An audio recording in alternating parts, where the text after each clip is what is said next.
Bili ka na, Kat. Hi guys, samahan niyo ako ngayon magdi-dinner kasama yung mga kaibigan kong Pinoy dito. So nag-dinner kami last time ni Ken, ni Les, ni Mau, ni Brenda, tsaka ni Kat. And then ngayon, nagkayayaan kami na kumain naman sa labas. So pupunta tayo sa isang restaurant. Ay napuntahan na namin to before. So yung Rosso, magpipisa and pasta tayo. So samahan niyo po ako ngayon. So ito guys, on the way na kami papuntang Rosso dito sa may St. Peter Port.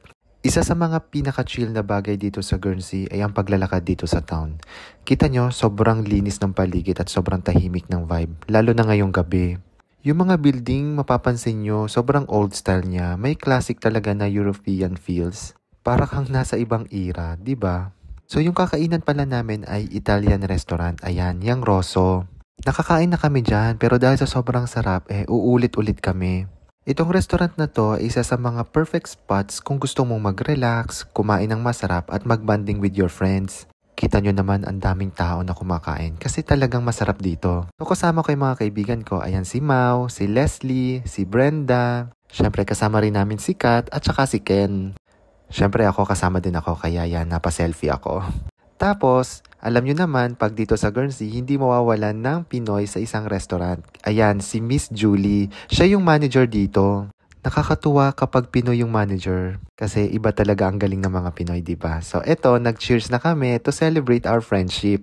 Minsan lang naman uminom ng alak, kaya go na. For tonight, nag-order kami ng fries, ng pizza, ng salad, at saka ng calamari. Sobrang sarap lahat yan, guys. Lalo na yung pizza nila. Freshly baked talaga. Yung calamari ang sarap din, crispy sa labas tapos tender sa loob. Syempre, di mawawala ang salad at fries para pang balance sa lahat ng mga flavors. So ayan, kumakain na kami. At kitang-kita nyo naman, talagang sarap na sarap kami sa kinakain namin. Sobrang saya ng dinner, punong-puno ng kwentuhan at saka ng tawanan.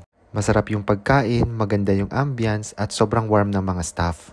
At dahil mga Pinoy tayo, ayan, merong isang natitira lagi kada pagkain. Di ko alam, pero bakit ba lagi tayong ganito? May natitira laging isang piraso. Anyway, ang highlight talaga ng dinner na to ay itong si Sir Ray. Binigyan niya kami ng shots. Sariling gawa daw niya yan. Kaya Sir Ray, sobrang salamat sa'yo ha. Pilipino din yan si Sir Ray at isa yan sa mga magagaling na bartender dito sa Guernsey. Tapos, ito namang si Miss Julie ay sobrang thoughtful. Binigyan niya kami ng mga free desserts. Grabe, sobrang bait nilang dalawa. Kaya kay Miss Julie, maraming salamat din sa'yo. Ayan, ang sarap ng mga yan, guys.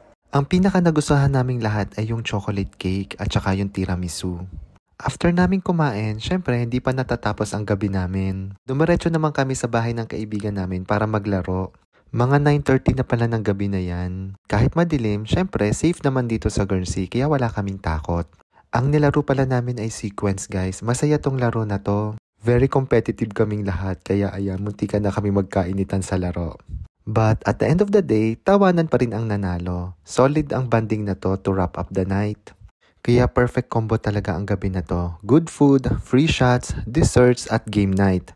Ganito yung mga gabi na sobrang saya at puno-puno ng memories. So ito guys, tapos na kami maglaro and inabot kami ng 12:30. Kakalaro ng sequence. Ayan. So, pauwi na kami. Ayun po. Until next vlog po.